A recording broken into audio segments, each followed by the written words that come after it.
All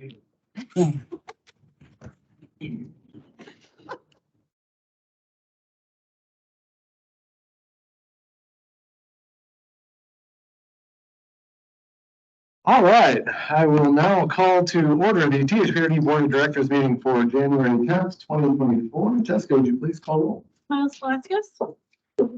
Tia Pink. Here. Alfredo Moreno. Here. Barbie Minor. Here. Lisa Monteblanco. Here.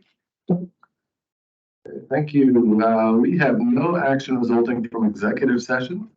So we are going to proceed along to a presentation, the audit report on Park District financial statements for fiscal year 22-23. Jared. Good evening, board members of the board. Jared Isaacson, Finance Director for the district. I'm here this evening joined by Julie Fahey from TKW, our audit firm, as well as Chris Howard from our audit committee, a member of our audit committee, and Julie will be presenting the financial report to the board. Welcome to you both. All right, thank you. Thank you, board president and members of the board for having me here this evening. I'm here to present the audit results for this last fiscal year, June 30, 2023 for the district. I'm gonna pass along, okay. So we issued the audit report in December 19th. A little bit about the audit. It was remote, as we have done mostly for the past probably 3 to 4 years.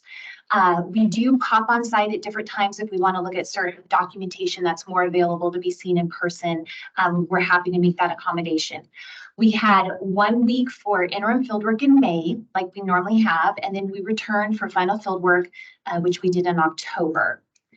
There are just a little overview of the financial statements that I'm sure were issued and available for you to look at electronically, or if there was a paper copy. Just looking at the financial statements, there was no new major funds that we tested this year, and there was no single audit in the current year. So what that means to you is that the district did not expend federal expenditures greater than $750,000. So therefore, and they have been in a prior couple of years ago, they were subject to a single audit. In the history of the district, it's not a normal occurrence. So this is very normal, and in fact, a single audit this year. And then also just letting you know, the GASB, so the district as a governmental entity is subject to Governmental Accounting Standards Board, their statements, and they had a new statement this year, GASB 96, for subscription-based information technology arrangements. So the district appropriately implemented that new standard this year, and I can talk about that and the fact that they recorded development in progress related to some software implementation that they're currently undergoing. So always recorded correctly, but just bringing that to your attention. So audit results. So this is kind of the important part of the audit is the independent auditor's report. It was an unmodified, clean report, an unmodified opinion. A clean report is what you're looking for when you're receiving an audit. Essentially, it says with all the hard work that we did in May and October and all the effort that the district personnel and the finance team gives us, all the information, all the audit procedures, we feel that this 135-page document, we feel that the financial statements are presented fairly in accordance with US GAAP. The second report that we have within this ACFR is our report on compliance and internal control over financial reporting, basically in accordance with Oregon state regulations. So as a governmental entity, the Oregon Secretary of State asked us to look at certain items that is included in that report. If you've had a copy, that report was on page 117. The independent audit report was also on page 115. But if you were looking at that Oregon State report, there are certain items that we look at. They're in bullet format. They're included in that report. If there was any non-compliance, we would identify it and highlight it there. We did note one exception in the sense that eligible deposits exceeded by 1 day. That's all. And so that's identified in there. Happy to report no internal control findings, no issues with internal controls over financial reporting. So we did meet with the audit committee. We met in September and December, kind of our normal practice. We have our interim fieldwork occurs in May, and then we go back and we meet with the audit committee in September, kind of give them an update. We talk about any planned approach or any questions they might have for the final fieldwork that we're going to have in October. Then we meet with them again in December. We had a draft presentation of the ACFR for their review provided like a week ahead of time. So they have plenty of time to go through the financial statements, ask any questions, go through a little more in depth with the audit than the overview that I'm providing with you here tonight. We also have standard required communications that we have with those charged with governance. That letter communication, which you probably have been provided a copy of, is addressed to the audit committee and to you as the board. It identifies certain things that we're required to communicate, and some of those being that there were no difficulties encountered during the audit. There were no auditor proposed journal entries. There were 2 uncorrected misstatements, 2 journal entries that we did not post. Management presented them and said, we both concurred on the fact of not posting those. There were no disagreements with management. We're not aware of any consultations with other accountants. And then also the letter identifies upcoming GASB standards that will be applicable for the district to implement in subsequent years. So at this point, I'm happy to take any questions about the financial statements. It was a great audit. We were able to issue for the end of the year. Just like to express my appreciation to Jared and his team. He's very involved, super hardworking, and really appreciate the diligence of all his efforts. And of course, those that support underneath him, from Olivia and Cindy and Ade and Rebecca. So it was just a great team effort, and happy to have and be here tonight to be able to be with you in person. And to have had the financial statements issued before the end of the year. I know that they were submitted for the GFOA certificate, which is a certificate that you receive over your financial reporting. I believe that you've had it for 18 years, and it will be submitted again for this last the ACFR was submitted before the end of the calendar year. So any questions on the financial statements or the audit process at all, or the results of the audit? It was a clean audit. No, I just thank you for your work and your diligence, and thank you, Chris, for your effort. I mean, I think it's just as we all know, as we ask people to invest in us, it's important that we show our work very cleanly, and we seem to always do that at a very high level. So thank you very much. With that, may I make a motion? Oh, I move that the Board of Directors accept the audit report on the Park District's annual comprehensive financial report for the fiscal year ended June 30th, 2023. I will second. okay, Jessica, would you please? Oh, Yes. Miles Palacios, Yes. Lisa Blanco, Yes. Barbie Minor, Yes. Alfredo Moreno. I think we're winding it. I was on it. Okay, we're on to agenda item number 5. This is audience time. Do we have any testimony, virtual or otherwise? Don't seem to. Okay. Agenda item number 6 is board time. Committee liaison updates, board thoughts, feels. Who has them? I feel like our mic is really on this evening. This morning, I was able to hop on over to the Cedar Hills Recreation Center and get a tour of the center. I was able to meet with Denise in the main office there and just got to see some of the classes in action. It was really neat. I was there at about 9:30, so a lot of the morning classes were some of our folks in the community of the 55 and better age range, and getting to see them play pickleball, yoga, and then tons of little tots there too for some of the childcare services that we provide in the building. There was also a gymnastics class going on too. It was really adorable to see all the kiddos in action and just hear a lot about what we offer in this space, how we rent out some of those spaces to members of our community in different groups, as well as our Thrive program that operates within some of the classrooms in the basement area there. I also just got a chance to chat with a little bit of the staff and talk about some of the cool things, but also some of the challenges that we see there. And as we all know, some of the challenges is getting teachers and folks to do the lessons and the classes that we offer.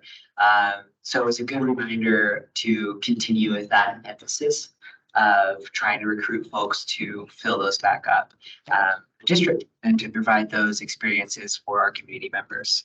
The other thing I was able to do between now and our last board meeting was head on over to LC Stir and check it out. It was really, really cool.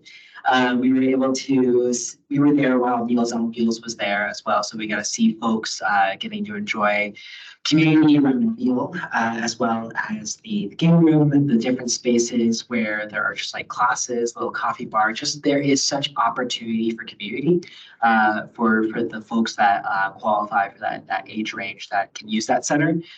So I am very excited to see how we can bring back some more of the programs that we do with that. And then also had a great chat with folks about how we can hopefully breed in more of the other community groups that we used to have partnerships with that operate at the district center. So everything is in the sites, and people are excited about making it happen. So I'm really looking forward to the future of the district here. And I'm glad that we get a chat about some things today that can help with that mission. Sure. Others? It's been quiet. I'll jump in just to echo. I had the pleasure of joining fellow director Palacios and Moreno at LC Store. So I just want to give a shout out to Juan Caez and Emily Kent, as well as Julie Rocha, for meeting us there and taking us through on the tour at LC Store. And I think to just underscore, I walked out of the building with such a sense of community. And I normally have that feeling with most of our facilities or the events that we attend, but there truly is something so palpable there. And you said it so nicely, that community around a meal. Perhaps that was because we were there on the Meals on Wheels day, and so that entire room was filled with folks who were enjoying a wonderful meal. But just observing the interactions in the hallways and seeing folks, hey, hi. I mean, I think you could just see the activity and the buzz that was about. So just want to give thanks to staff for creating a space for us to come in and experience it firsthand. And I echo, Miles, your thoughts on excitement for how we can continue to leverage this for our 55 and up community. So thank you for that. Thank you much. Anything to you? No. Okay. The thing I would just wanted to share happened right after our last board meeting. Staff and myself were at a community meeting at Garden Rec Center about a proposed dog run. I want to commend the staff for being willing to do something they might not ordinarily do in this case, to bring folks together on with very strong passions on both sides of an issue, and give them a forum to be heard and to hopefully hear each other. I think sometimes that went better than others, but I thought the turnout was great. There was a lot of people there, and neighbors got to hear from each other and their varying perspectives. So thanks to Holly and Gary and Aisha and for being there and giving folks a platform. I just thought, from my vantage point, it was great just to be able to stand at the door and welcome people. And there's some real value just knowing that you're being heard. And so you don't have to agree with whatever the end result is, but hopefully all those people knew that they were heard. So thank you all very much for making that happen. And with that, I think we're on to the next one. It's consent agenda number 7, and I will entertain a motion for our consent agenda. I move that the board approve the consent agenda as I'll second. Yeah, Jessica, would you please call roll? Steve Pink? Yeah. Barbie Minor? Yes. Miles Palacios? yes. Alfredo Moreno? Yes. All right. Then item number 8. We have a maintenance operations overview. Aisha and John.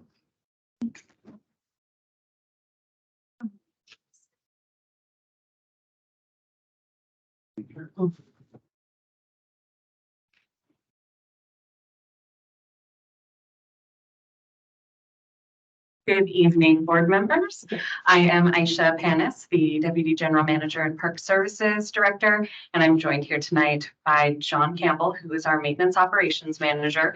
And we wanted to have the opportunity to talk with you about how we do things in maintenance. So we have some slides for you. We have a quick little day in the life we wanted to share with you, and hopefully you'll see what great service this group provides to our district. So in this presentation, we wanted to provide you a little bit of history and the background about how our operation has evolved over time.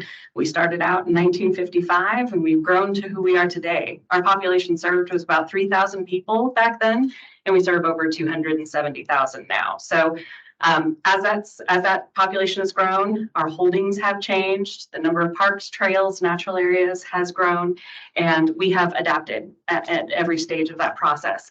So we're going to talk a little bit about what it takes to take care of all of the land that we have within our district. We also want to talk a little bit about how the district has grown over time and the planning that we've done to ensure that we can continue to provide high quality parks, trails, and natural areas. And then, as I mentioned, we wanted to show you a little slice of life in one of our maintenance zones. So John is going to walk you through a little bit of our background. Good evening, Board of Directors. My name is John Campbell. I've been with the district since 1989. The last 10 years, I've been the maintenance operations manager. And I'm going to give you a brief history of how the park maintenance has evolved over the last 15 years. Back in 2009, we were really considered a specialized maintenance model. And when I talk about that, it's basically the athletic facilities in the park maintenance departments, two different departments. In 2010, 2011, as we were into our bond and parks were being redeveloped and developed along with our trails, we implemented a service consolidation model. And what that meant is, Doug probably remembers this, a meeting with Doug, and we needed to broaden our services. And what I mean by that is we needed to become more efficient. We needed to be more conscious of our fuel use and more conscious of our miles traveled. So what I did is we implemented 8 quadrants throughout the district, both in the north and the south zones, and we started putting people in those different quadrants from both athletic facilities and park maintenance. And during that time, we spent 2 years going through and trying to emulate the new parks that were being built by opening up sightlines, doing a lot of pruning, raising up tree limbs, and developing park standards. We were taking a lot of photos during that 2-year period, and then we had to develop a park standards manual, which we did. We took those photos and we built a photo-based standards manual that showed what was acceptable and what was not acceptable. Basically, we were building the playbook for our maintenance techs. As we made a lot of progress during those 2 years, we also were having new trails that were being built, and unbeknownst, we found out through our patrons and users that we were a little deficient on our trail management system. So a colleague of mine, Keith Watson, and I, we met with Doug, and we went out and looked at all of our trails, community and regional trails, and we came up with a solution which management agreed with. We converted 3 full-time positions that were mower and tractor operators and converted those to part-time. We took 3 full-time positions and converted those to the trails team, which was new, which was a very big move on our part. The next restructure was in 2014, where we really needed to apply site ownership to all of our park and athletic field sites. So we dialed down on our 8 quadrants and assigned all of our staff to all of our park sites and our athletic field sites, and basically tied their names to every one of our sites. Then in 2016, we had an opportunity when one of our staff moved to a different department, to where we merged our park maintenance and our athletic facilities maintenance into a north and south division, because we were still doing crossover with the 2 different departments. So that's the structure we're in right now. Park North Zone and a Park South Zone. And so where we can just consolidate and run our operations on 2 different sides of the district. And since then, we did update our park maintenance standards manual. We just updated slides, and we went through, made it easier for staff to use. We call it our playbook for our staff to go off of. And presently, we are still annually evaluating our weekly service model based on new parks that come on or new properties that we have to manage. This is just an overhead shot of the district and where our 2 maintenance operation facilities are. You can see in the top one, that's our Park North maintenance operations, and that's located at our main campus. It's right near the athletic center, and the one in the south is at our Fayette Creek Service Center. These are 2 overhead shots of both operations.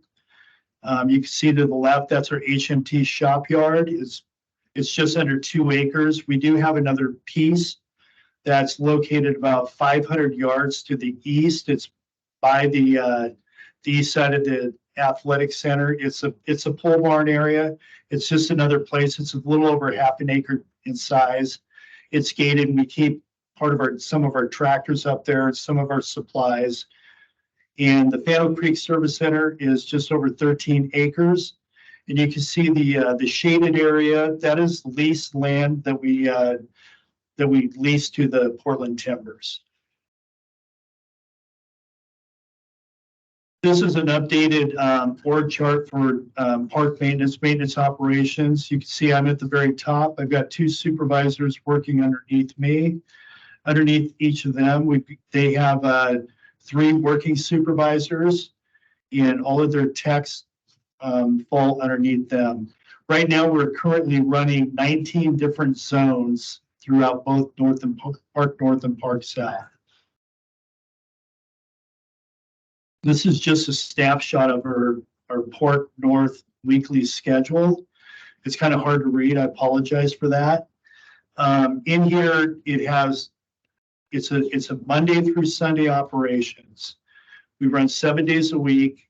During the high program season, we do have 2 to 3 full-time staff that are working the weekends to help support our program sports, which most of those fields are on BSD property, which we manage, and also our shelter reservations, which can be up to 2 times per week. On the left, the blue shaded area, those are mainly the athletic facility staff. The middle section, the green, are primarily our park maintenance staff. And to the right, the brownish area, that's our HMT and our PCC staff and weekend staff.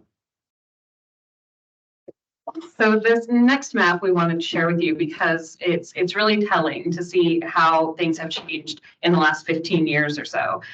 We did go back to 2000 on this, but you can see that in that legend, which we've blown up a little bit for you to the right, we show 44 parks that are listed there that have been developed in that time period. Only 5 of those were developed in the 2000 to 2009. 2008 was, of course, when we passed that bond measure. And so you'll see those numbers jump dramatically at that point. So 27 parks developed in the 2010 to 2019 era and 12 from 2020 to present. We also show some trail segments. And again, those are trail segments. We have long trails.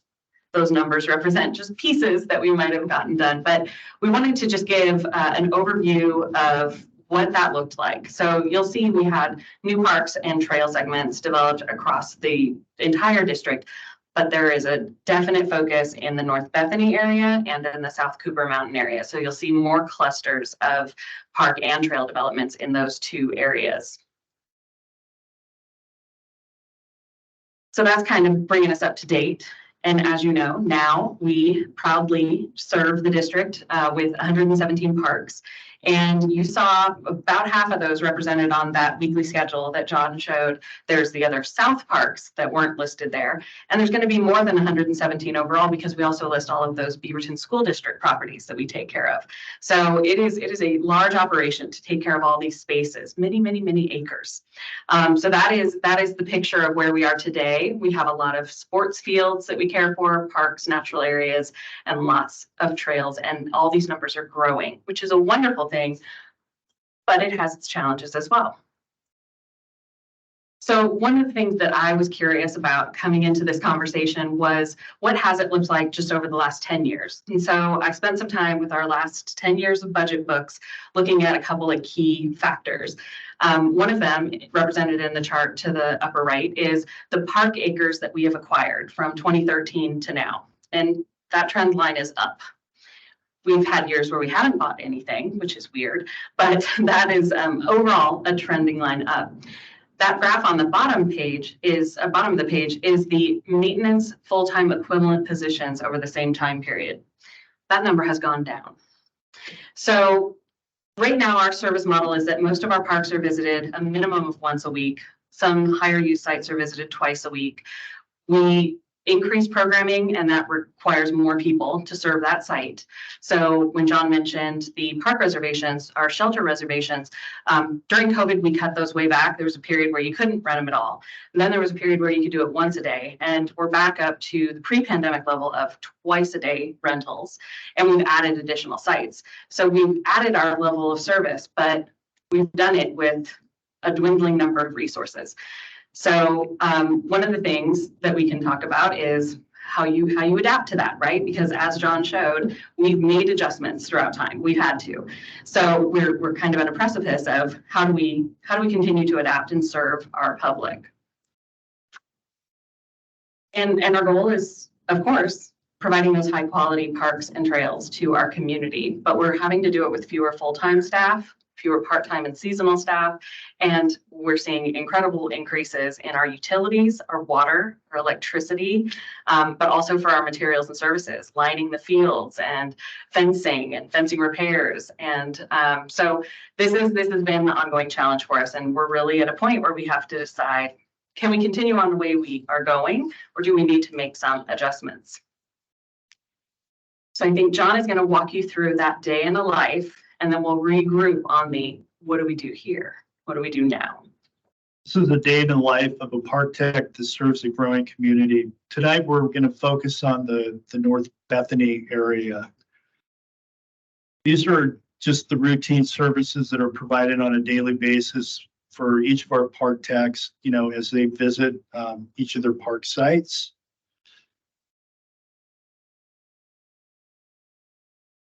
Starting the day, after their morning meeting, they go out and they inspect and load their equipment onto their trailers.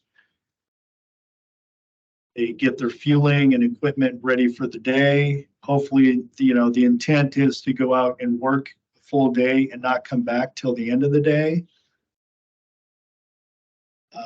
Some of the routine services that are provided are stocking dog bags, picking up the trash, emptying the trash at each of the park sites, checking playgrounds, inspecting the playgrounds, visual. We do an annual, monthly, pretty intense playground inspection. But each site visit, they do give it the hands-on, the look through, and then they go around to make sure that the chips are free of any debris, glass, anything. Make sure it's safe. And then there's always the mowing and the blowing of the leaves, especially during the fall season and the winter. We want to keep the trails safe and free of debris and leaves. And vegetation management. We do have a lot, especially in our newer parks since the bond, we do have a lot of vegetation, and that vegetation grows quite a bit during the spring and summer season. So this is pretty much an annual, or I should say, biweekly, service that they provide. The picture on the right shows Will, cutting back the vegetation. We want to make sure it's not encroaching over the sidewalks or the pathways.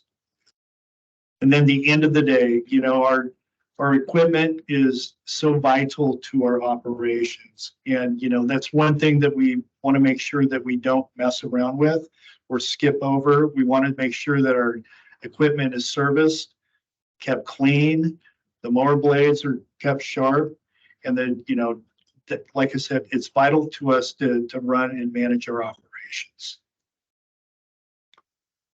So that was one of many park techs that we have working within our operation. And Will, who I'm sorry is not able to join us tonight, we invited him to come hang out. Of course, what else would you do on a Wednesday night? But he is a rising star within our operation. He is one of 4 of our participants in the ORPA Leadership Academy this year, and is working on a capstone project that talks about how to best prepare people in his position who are in that full-time role that may be supervising part-time staff. How do they manage that process? How do they learn everything they need to know to be able to train and onboard these folks that are coming on, some of whom have no experience at all? So he is working on a very valuable thing for us that will come in very handy as we move forward. So that is how Will spends his day. Monday through Friday, that's how he's doing his work. He's in North Bethany. He's got some sites just outside of North Bethany. He's covering that northern part of our district. But the problem with North Bethany, not a problem, the opportunity, the exciting thing about North Bethany is it's not done. We're nowhere close to being done with what is planned for North Bethany. So on this graphic, you'll see, a prominent green area on the west side, the left side, and one on the right side. Those are companion community parks, and they are connected by a main street green, similar to Portland's park blocks. That is the ultimate dream of what is built in North Bethany. And there's surrounding areas that are shaded with different kind of hash marked greens, that there are parks within those locations. We had to figure out exactly where those parks were, but they are now in place. So directly west of that westernmost green one, and he has arrived. Would you look at that? He did not want to do anything else on a Wednesday night. Yes, so this is Will Nagy. I just want to introduce you all. They got to see your pictures, you in action. And so this is Will, who has taken really good care of this site, but he will not be able to do this when this area is completely built out. Right now, there's a trail alignment circling North Bethany, and it is completed in segments, but not completed entirely. And so having to take on that, plus the development of the rest of the parks within this area is not going to be something that he can fit into that Monday through Friday schedule. So we wanted to share this because we want there to be an understanding of you add to the system, which is fantastic, and we all love that, but it requires some changes, some trade-offs. And so some of the things that John and I have talked about, what that might mean is that once that trail alignment, the full trail system is developed, maybe that moves over to nature and trails for them to care for. Right now, it's made more sense for Will to be the one taking care of those areas. Another thing is that we may have to reorganize those routes that John talked about. And so we may have to move some of these sites to other techs and have them take those on. We may need another tech, a new tech, to take on some of this work. We might have to talk about our level of service and whether we visit some sites less so that we can hit more of the high use and high volume sites.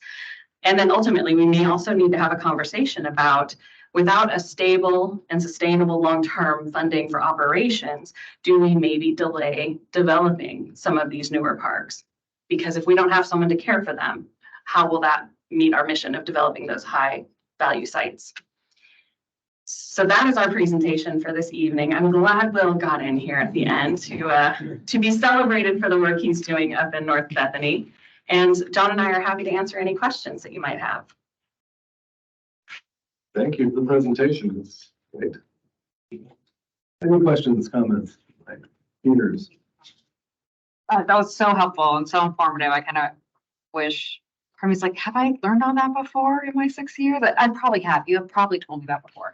So but for whatever reason, I'm absorbing a lot more tonight. So thank you. I love the little graph showing just how much we've grown because I mean, we're so proud of our work. And there's an impact and we know we have some big decisions tonight. And you just gave me a lot of talking points. So thank you.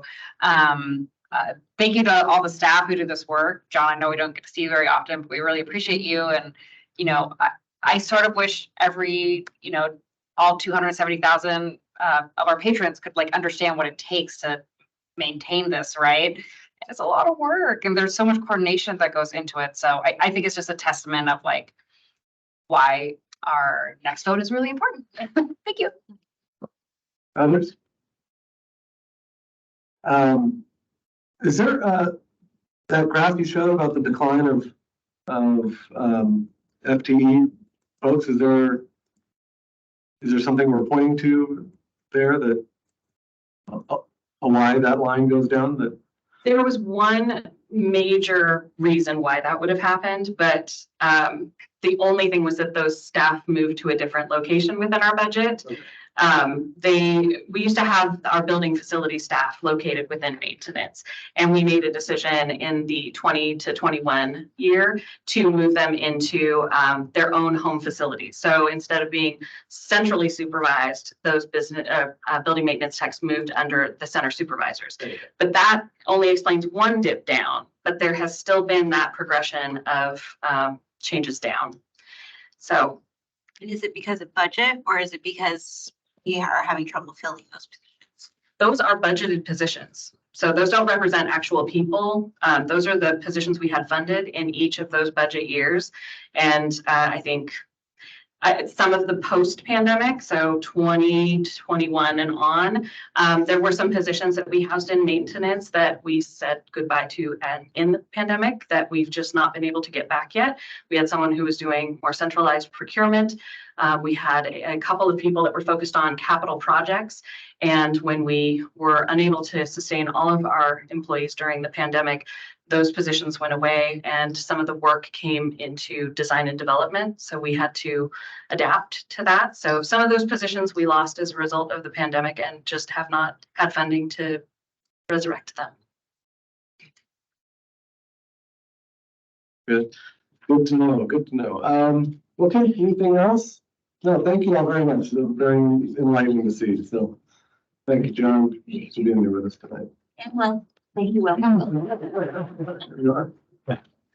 All right, we are moving along to our next item. This is the big one. Resolution calling for election in the Tualatin Hills Park and Recreation District, May 21st, 2024. To submit a local option levy measure to district voters.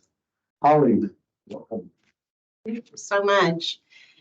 Members of the board, we have been on a very long journey together and a very thoughtful journey.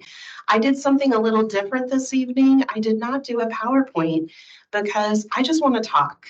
I want to talk from the heart. I want to talk about what we've discussed and what we've learned on this journey, what we've heard from our task force members, from the community, and talk about why are we looking at and asking you to consider forwarding to our voters consideration of the local option levy and why that's so vital to maintain THPRD as we know and love it today. So you have been examining this issue for months. You know that it's been carefully thought out. This isn't something that we're willy-nilly about, that we're throwing out there. It's been a very reflective effort. It's an effort that's sensitive. We heard from some folks at last month's meeting talking about tax sensitivity, and that concern is real. And we know it's real. And, you know, when we started this journey and this conversation, you might remember one of the things that we talked about is to live our values, to ensure that we're able to provide services to those that need us the most, sometimes investing in the strength of our property taxes as a measure to afford those things that we want to do for people who can't afford them. So we can do both. We heard from our task force last month how vital, from their perspective, the local option levy would be. I want to again thank all of the members of our levy task force who really dug in and gave us a very thoughtful recommendation. But we've learned that we have avoided the issue of asking for an operating levy for as long as we can. We're already feeling the effects, as we saw in that last presentation. The reality of it is that 2 out of every $3 that we have in our budget is supported by property taxes. And ultimately, when you have a 3% cap on the growth of those property taxes, so a 3% cap on how our 2/3 of our budget can grow, you just simply cannot keep up. Quick history lesson reminder. The root of this really goes back to the 1990s. And as we talked about last March, when we were looking at the history of Measure 47 that became Measure 50 when the legislature addressed the illegality of Measure 47, we saw that the legislature rolled back 97, 98 taxes 10%. So jurisdictions already took a 10% cut through that property tax reform. They established a permanent tax rate.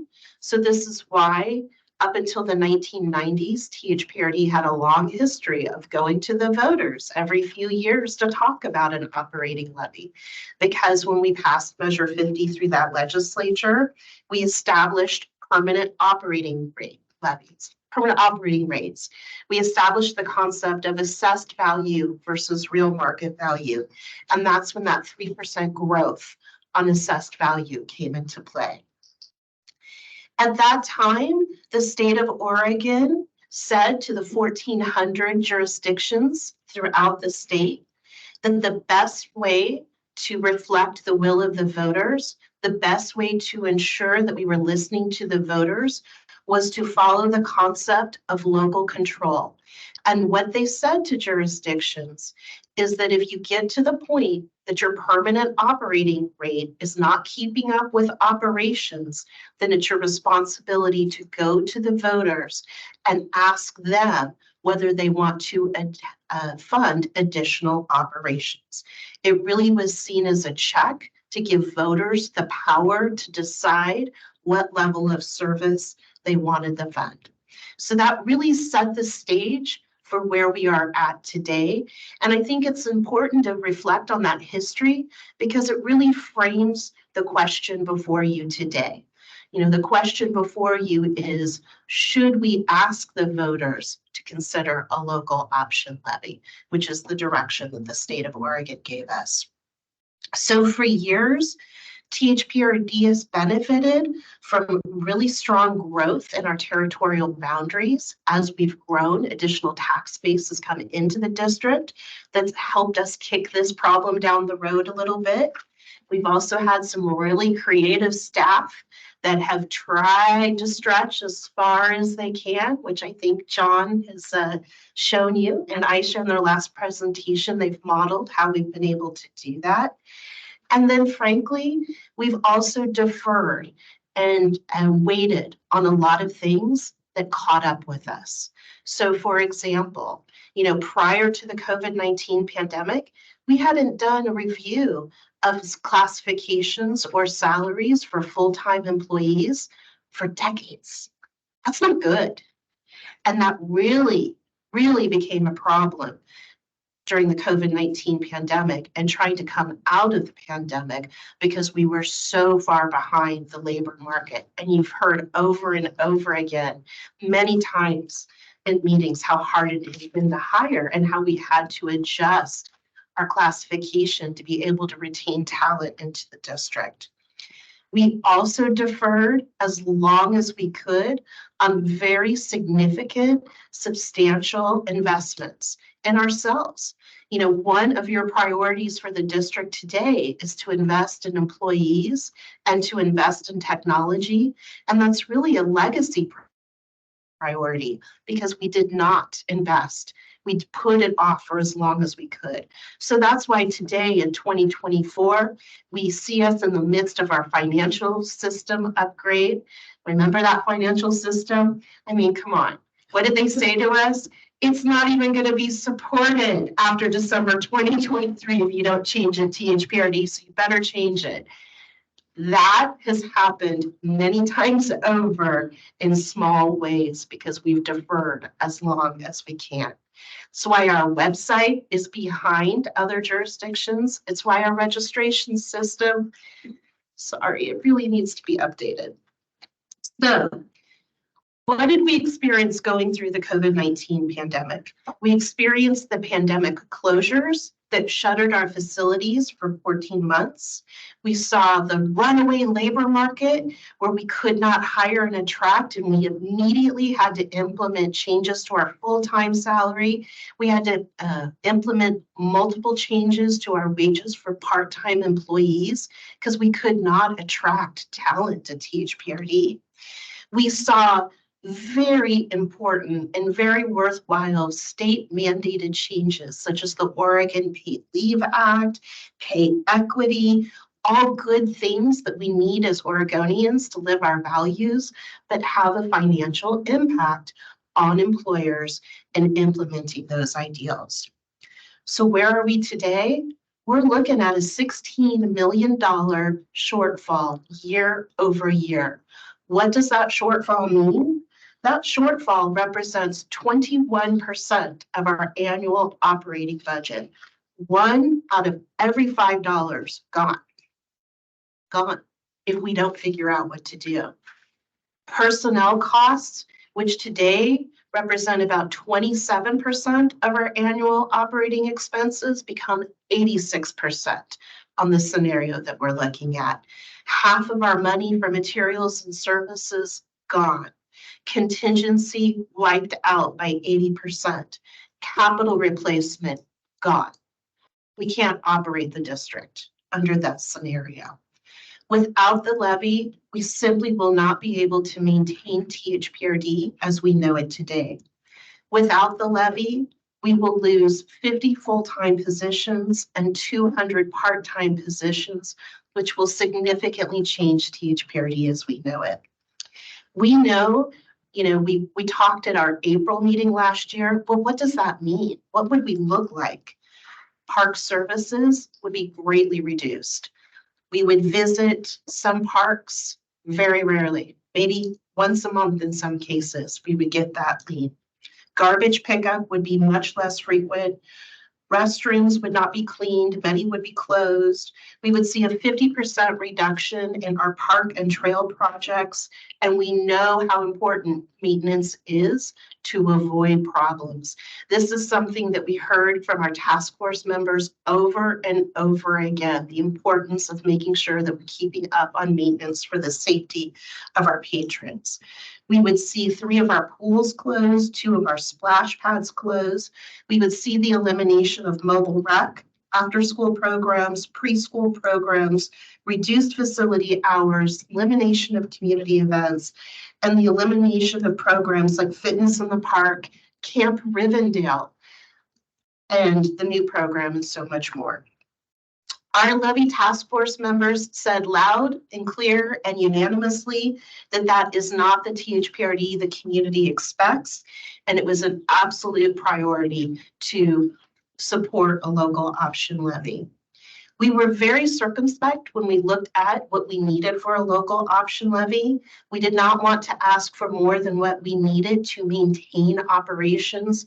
We did consider asking for a little bit more of an expansion, but we heard very loud and clear through our public opinion research that people were much more interested in seeing us maintain what we have and taking really good care of what we have today, and that should be our focus. So we really went for the most modest ask that we could to maintain THPRD as we know it. Resolution 2024-02, which is before you, authorizes you to ask the voters to support THPRD in looking at a local option levy. It asks for 50 cents per 1,000 in assessed value for 5 years. It nets between 15 to 17 million each year of those 5 years. And we know from our public opinion research, we are well supported by the public. We know that 60% of our likely voters are very likely to support the measure, and the people are very concerned about the potential reductions in park maintenance and in programming.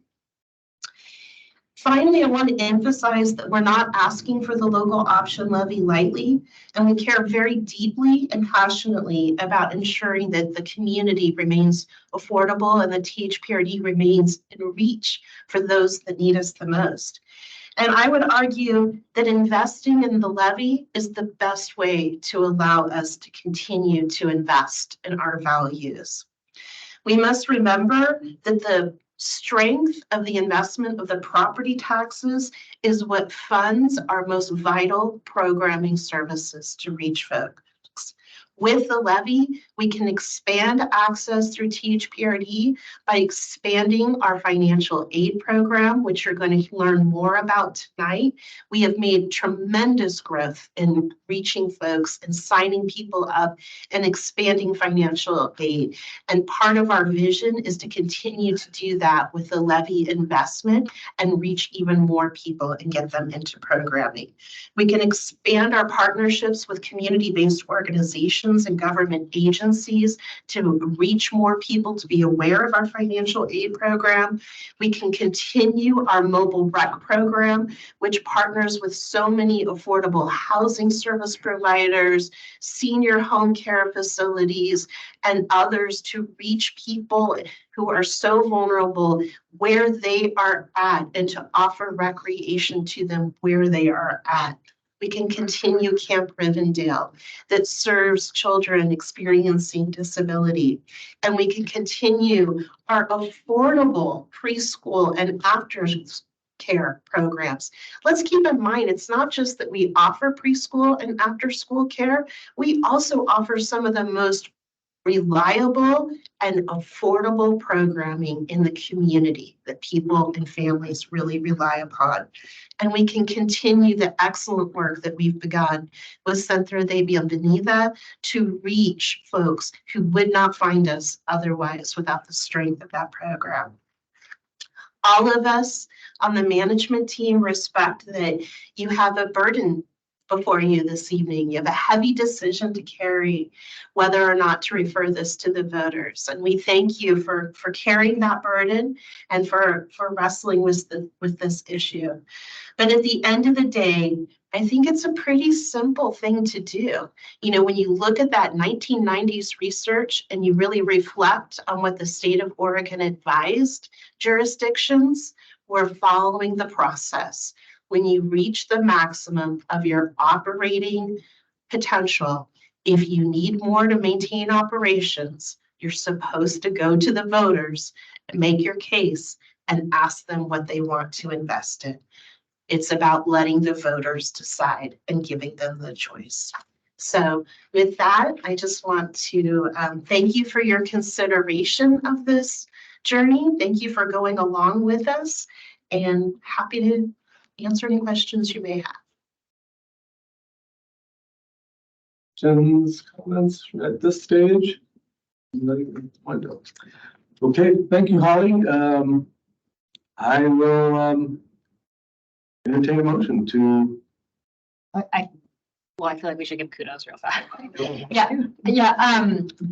Thank you so much for all the thoughtfulness that has gone into this, especially from the volunteer committee. And I'm so appreciative that the volunteer committee was super reflective of the diversity of the community. I know we had some renters. I know we had someone who helped found the district. That was wonderful. You know, for me, this boils down to our commitment to pay equity and having amazing staff. I mean, it's all we hear about when we talk to our community, right? Oh my God, this person at the rec center, this person that watches my kids. Like, if we're going to keep those amazing staff, we have to pay them well, and they should be paid well. So for me, it's about pay equity, as well as the fact that, you know, our community is exploding. And I get why people want to live here. I've lived here all my life. I love it. I'm not going anywhere. And so I welcome all these new people, and it's just more like wear and tear on the parks. And so it costs money to provide the level of service that we have been for so long. So I am enthusiastic to go out to the voters and give them a choice and help them understand the predicament that we're in. I think they will ultimately choose to maintain the level of service, and I look forward to voting yes. Other comments, Miles? some comments as well. Yeah, Holly, thank you so much. I think a couple of the things that leaped out to me as you were talking were like two primary points, like the conversation about maintenance and the conversation about legacy. This isn't us going and talking about like, well, we want to make some big new things, do all this stuff. It's making sure that we can provide the services that our community has asked for and expect from us.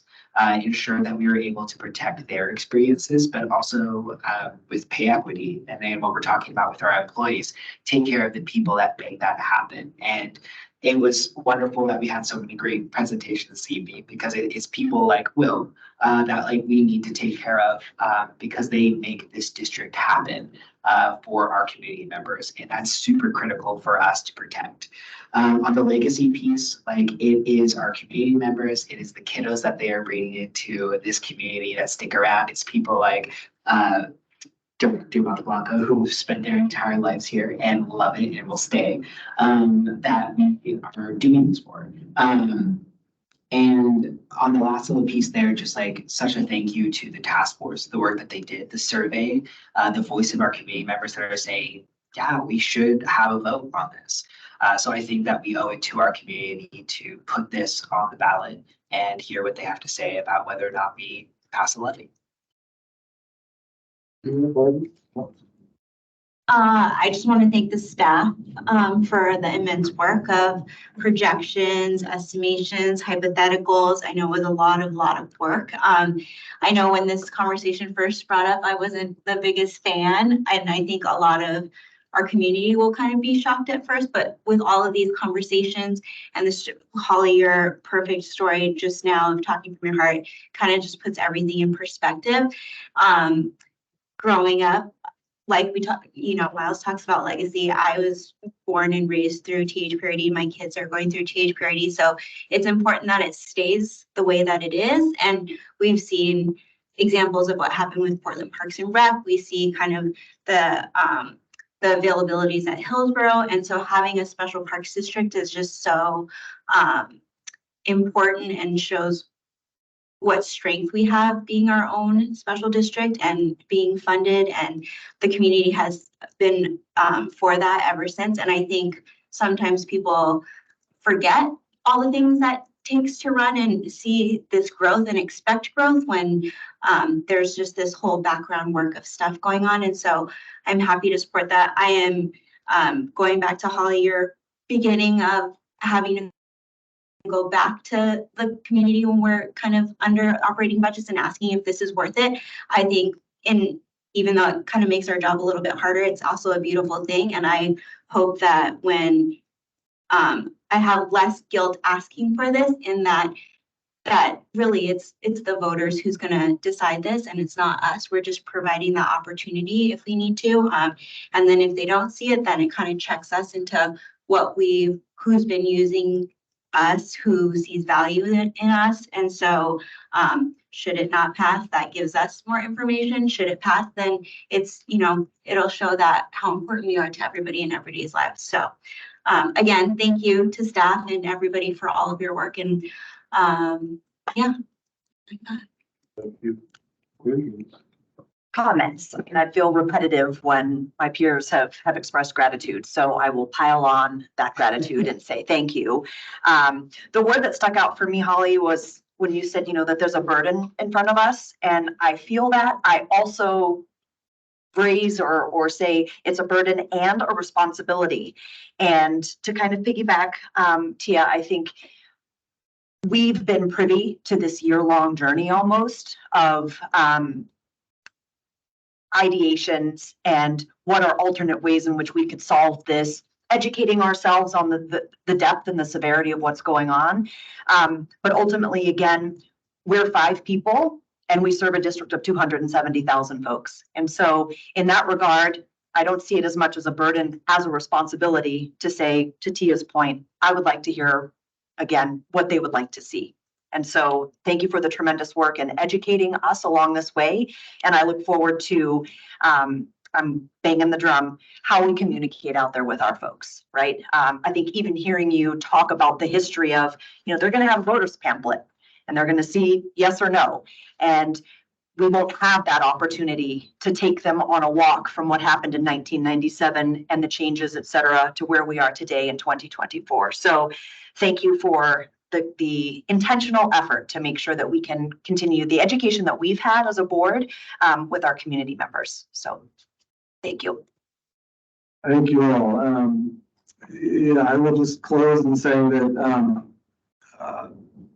just really appreciative of the thoughtfulness from the staff side, thoughtfulness from the task force, thoughtfulness from this board who did not, obviously did not breeze through this issue at all over the last few months. So THPRD is a gem of an agency. It's why you're all here as staff. It's why we're all on this board. It's a special organization that is doing a lot of great work, is appreciated immensely by the communities we serve, has the respect of local elected leaders and organizational partners. It is something I think we have an obligation to sustain, if not enhance. So, and I think I've been pretty consistent throughout this. I look forward to a yes and approach. I think Holly made an absolute, for me, an airtight case, and that this is just as the system in the state of Oregon is, this is the thing that we need to make available to voters and encourage them to support. I would encourage our staff, and I want the public to know that I think most of us on this board would love to see for us to be open to other ways of revenue diversification. How can we be more robust partners with the Tualatin Hills Park Foundation to encourage more private donations and philanthropy that'll support programs? How can we just be open to other public-private partnerships, sponsorships, whatever it may be, in addition to the investment by our community through a local option levy. So I think I want folks to know that this was not at any step of the way a rubber stamp towards another tax in a fairly tax-friendly community. We appreciate our community, and I think none of us here would ever take them for granted. So with that being said, I appreciate it, and I will entertain a motion to put this up for vote. I move that the Board of Directors approve the resolution calling for an election in the Tualatin Hills Park and Recreation District on May 21st, 2024, to submit a local option levy measure to district voters. I'll second it. Jessica, would you please call roll? Arby Minor, Yes. Miles Palacios, Yes. Tia Pink. Yeah. Teresa Monteblanco. Yes. Alfredo Moreno. Thank you. Right. Thank you, Holly. Thank you. We will move along to the general manager's report. We're going to start out with Jared. Oh, Jared, yeah.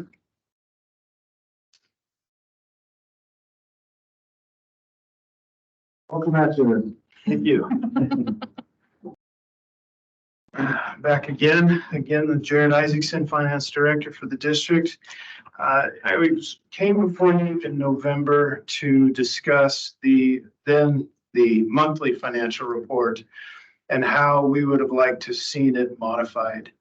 I took your recommendations, your suggestions, and went back and provided you this evening with a first version of our potentially new quarterly financial report. We removed some of the intense detail, made it more high level, made it a little more less about the numbers, more about the graphs, presenting information visually. We also provided some information on where we're at in our hiring, where we're at with our staffing. We kept some of the information that you have seen in the past, in particular, the second page of information, the general fund financial summary, providing information on the programs and other resources, as well as the program expenditures and other expenditures. That one we didn't change. When we got to in particular to the capital reports, I very much changed those to be more visual than detailed. We were able to provide you with some high-level takeaways for the quarter. And so I'm here. One last thing on the accounts payable, our checks that were cut throughout the quarter. We did increase that threshold from $1,000 to $10,000. We still ended up. We also changed it from monthly to quarterly, so it's 3 months worth, and it still ended up being over 3 pages. So I'm here this evening to welcome feedback. In particular, one of those questions is 10,000 high enough? Is this 3+ pages still too much? What questions do you have? What didn't we answer? What information can we present differently? Thank you, Jared, so much. Love that I get to still have the general fund financial summary, so thank you. Love images and photos and graphs, yay. I politely wrote not helpful on something. Okay. So the staff numbers, like just for me to see, like at September 30th, there were 4 active recruitments. I was like, well, that was 3 months ago, which I get that you can't necessarily give me numbers as of the end of December. So for me, I wouldn't want you to work on something that maybe the board doesn't find terribly helpful. Yes, Jared. In response to that, this being the format, I based it on the first quarter of this year. Our intention is to provide you the quarterly report in the second month of the quarter for the previous one. So in February, you will get the quarter ended for the first half of the year, the one ended December 30th. So it's a little more time. Closer, okay. Yes. I think what I guess for when I think about like hiring and active recruitments, like I'm looking for trends. Okay. I get like, and a trend would be like, we have 5 positions that we haven't been able to hire for in 6 months. So yeah, but this is great. And I would say with the checks, I think 10,000 is a good number. And I've mentioned this probably to Doug, that in my dream scenario, one day these would have, if any of these are minority or women-owned businesses, which it sounds like one day that could happen. So it's a reminder. But thank you for this, and I appreciate that you're so committed to keeping this successful and making this a document that we can like understand and interact with. So thank you. Other comments, questions? I love the bar graphs. They just make things so much easier to look at. And then I actually like the staffing numbers because I think eventually if we know every quarter, we'll be able to see those trends. But so I like seeing what we had open and what we're actually hiring for and all of those kinds of things. But this is great. I mean, this was really easy to kind of breeze through. And like seeing the actual versus the budget and all that, it gave us all the information that we had it for long ones in a few short pages. So I really appreciate it. It's great work. I just want to say thank you, Jared. And also I'm good with the 10K as well. I think Yeah. I like that. There.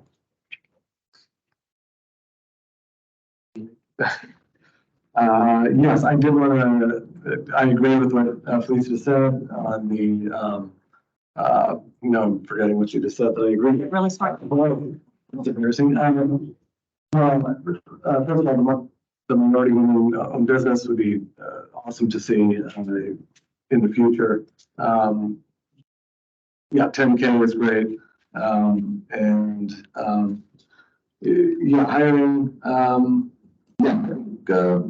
let's keep feeling it out as we get the one that's closer. But this seems perfect. I think you did an awesome job of taking feedback and putting some cool stuff in our hands. So thank you very much. Yeah, that's great. Thank you. Thanks a lot, Jared. All right. We are now going to get a financial aid program update. Cynthia Wu.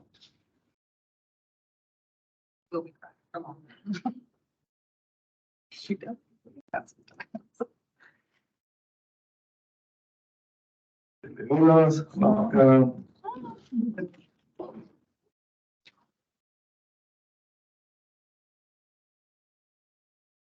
Good evening, Board of Directors. Thank you for having us this evening. My name is Cynthia Rodriguez Mendez. My pronouns are ella, she. I'm the financial aid specialist for our district, and joining me today is Lulu Ballesteros, Equity Engagement Manager, ella, she, her.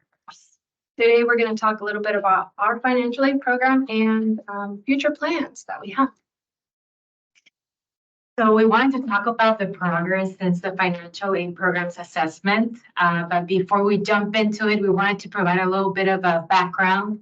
Let's go back 2018, 2019. We were sharing with Holly when she was starting as a communications director at THPRD. So back then it was called a scholarship program. It wasn't the financial aid program. And there was a need to have an assessment about the program. There were certain items that were happening at that time. Utilization was one of them. And Cynthia will go through all the points in that assessment of what we've been working on. But for us to take into account, back then it was a part-time position. So that was one of the huge asks that came out of that assessment. A full-time position for somebody to not only be receiving documents and adding funds to their accounts, families' accounts, but also to go in deeper and make those community connections, work with partners, tend to families one-on-one, that kind of thing. Then the increase of use of funds, oh my goodness, I remember back then we all talked about 50% of the funds were left on the table, were not utilized. I'll never forget that because it was very amazing to go out there and do outreach and have these funds to offer families. So we needed to really work on that. Then in addition, what we've been talking about today, meet people and families where they are at. So we needed that that full-time position, but we also needed different strategies that Cynthia will talk about. So back then, we gave ourselves the goal to increase that utilization to up to 80%. That was the main goal. And here we are, well, the pandemic, that huge thing that happened, financial aid program kept going. And here we are, 2024, January 2024, and we're hitting 100% in utilization of those funds. So the program is booming thanks to the work of THPRD staff. And with that, I give it to So the progress since the 2019 financial aid assessment is the flexibility and use of the funds. So now the lump sum is available for families to use for 12 months versus the 6 months prior. And the funds are now transferable amongst family members that were awarded the funds, because back then it was just awarded to the specific person. And if they did not use it, then it was not being used. And the funds have increased. It is now $300 per each family member. And before it was $200, which has not been done in years, is that increase in funds. The expansion of the use of funds, now they're able to use the funds to rent spaces for like birthday parties.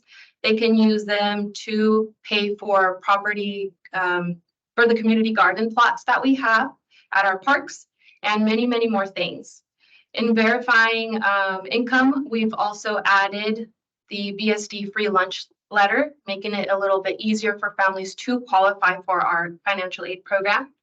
And of course, we know that there are special circumstances where families don't have the documentation to prove income, or they are experiencing homelessness at the moment between jobs. So there are certain special circumstances that we now have a waiver form for.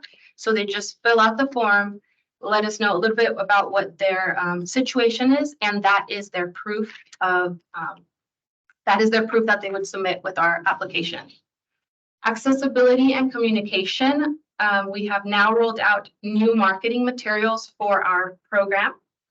The application is now simpler and it's available on our website as a fillable form, which was not done before. So it's easier for families to go in and just type up their information and hit print and submit it. It is also in various languages as well. Our financial aid pages on our website are constantly being updated, both in English and Spanish, for more communication with our patrons.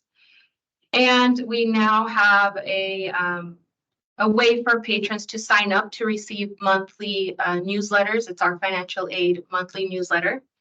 And we are so excited to share that we launched our first ever financial aid text service alert last week to keep families updated on important dates such as registration dates and other events coming up. Outreach. We've seen an increase in outreach events and more interested in our financial aid program. We've still created partnerships through Centro de Bienvenida, which is our registration event, with the Migrant Education Program, McKinney Bento Program, Title I BSD schools. Currently, right now, we have 15 total Title I schools in our area. And with the help of our cultural inclusion specialist, we've created deeper and intentional connections with those schools. For example, Vose, Greenway, and Barnes elementary schools. We now have gone to their Latinx parent meetings, such as Café con Padres, Padres Latinos, and Familias Unidas, and shared our resources, bringing resources to their spaces. I'm also excited to share new partnerships. We have been in partnership now with Women, Infants, and Children of Washington County, which is the WIC program. They're very interested in our financial aid program and how the process is for them to share with their families. Yurko's Greater Middle East Center, Latino Network, Mi Gente, which also connected us with Family Justice Center of Washington County. And I have been continuing training with our staff internally, so that way they know our financial aid program, they know the new materials, and help ease the process for families to apply and get the funds awarded. The future of the program, this is so exciting. Currently, we're working on a financial aid work plan, and we are continuing to co-create welcoming spaces and experiences for our families and meet the families where they're at, like Holly mentioned. Examples of that is working with culturally specific partners and attending their ongoing events, activities, and supporting their families in the registration process, but also the application process of our financial aid program, explaining our offerings and how to register for our activities. Supporting Title I schools, we have a pilot program that we want to say pilot for now is having Centro at schools. So us going and intentionally registering families who need it the most in their spaces. In our partnership and outreach efforts, there has been an opportunity that has presented itself for us to visit apartment complexes, temporarily housing newly arrival families. Here we will walk families through the process of financial aid, award them the funds, and bring district-wide resources to them as well. I did want to share a quick experience and what I heard. So last week, with the help of our cultural inclusion outreach assistant, we went to Barnes Elementary School and presented to their Familias Unidas group. It was about 15 families there present, and also their principal joined in and just wanted to hear about our program. And there was two ladies that shared what the financial aid funds have done for their family. One specifically said that she remembered me, that I was the person that registered her daughter for our Babysitting 101 class. And she said that in her own words, she said, la clase era muy importante para mi hija y le ayudaron y les enseñaron los primeros auxilios. Y ahora quiere cuidar a su hermanito. Cada ratito me pregunta, ¿puedo cuidar a mi hermanito? Which is and saying she was excited about, registering her daughter to the Babysitter 101 class. Her daughter loved the program. They taught her basic CPR, not basic CPR, sorry, basic first aid. And she always now wants to ask if she can babysit her little brother. So it's testimonials like these that, have been shared with us that make it important for us, again, to meet people where they're at, bring our services to them. So the plans of these are to go to their spaces and meet them there. And without us going to their spaces, then we wouldn't have heard these amazing things about our financial aid program and what it is doing for our families to be able to, be a part of our programs and, be a part of our district. So it was great. And then we have funerals as well, so we get to share all those testimonies with Cynthia and things back to make this program possible. Here, and today we were saying as senders, all those amazing programs that families have access to, many times go for the financial aid program. So I'm just to say thanks to the leadership and the financial specialists, but also from the district, our president, the representatives over the district, that works for the financial aid program, the different centers and programs to change the effort. And it's a complete success, and it's we just shared. District. So we hard work to you all and share what you do around and then the design so to like to just to continue to provide services to families.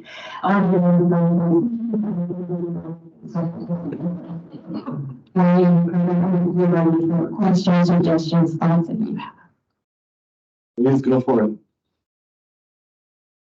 I'll jump in on this one just because I want to extend deep gratitude, and it is incredible to see the intentionality behind this. I think in particular, sharing, getting out into the community and meeting people where they're at. So just a heartfelt, tremendous thanks. I think those of us who might have experienced not being able to participate in programs like this because you just opt out and you just think we can't afford that. That's not for us. And so I think that's bridging that gap by meeting them where they're at to let them know that we're there to support. And with this important vote that we had this evening about the levy, something that I've been thinking tremendously about is how THPRD really is a bedrock of our community. I mean, we teach people how to swim. We give people a place to be on trails and reconnect and decompress. And that ranges multi-generational, right? To, bookending with Elsie Store and the wonderful tour that I was able to have last month. So I say that to say, we as a board come to you and say, these are our values. These are the things that matter to us, and provide that. Seeing you come back and to know that we're at 100% tells me again that the proof is in the pudding, the need is there, and the way in which you're engaging with our community to let them know that this program is available for them, I think is just incredibly rewarding and indicates that we're moving in the right direction. So again, those not here, I hope that they watch the recording and know just the tremendous appreciation. Thank you for this for our community. Director Minor said it perfectly. Cynthia, Lulu, thank you so much. Yeah, I started 2019 and I remember that meeting of the scholarship fund and the utilization, and it's just a beautiful transformation of what we've done here and what Holly and Lulu and Cynthia, your team has done, and the outreach. This is exactly how everything at THPRD should function as far as going into the community, using our partnerships, being at where people are rather than just waiting for people to come to us. And I think it's just a beautiful thing that you guys and staff have created, and is just a great format to expand all throughout THPRD and everything that we do. So it's just wonderful. So thank you. Amazing, as always. Lulu, I think you should always be at the end. It's not fair. People shouldn't have to follow you. This is great. And I'm just thinking so much about, at least how I remember how this was presented like 6 years ago, was Holly came to us and sharing about she's in this new position and learning, and here's what she found. And she's like, well, here's all the red tape. I'm just going to cut it. And I'm just so appreciative of the work that's gone into this, because I know we all have our own lived experience that we bring to this. I was so struck by the fact that family members couldn't share, that I couldn't get past it. I was like, hello, Latino families. No, that would never work. So thank you so much for all the work that's gone into this. It's amazing. No suggestions, Lulu, my goodness.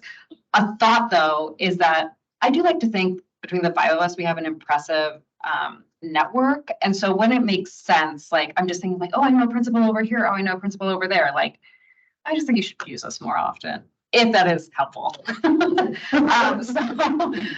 thank you so much. And Holly, major kudos. I know this was a big undertaking and something that you got a lot of feedback from the board on. So thank you.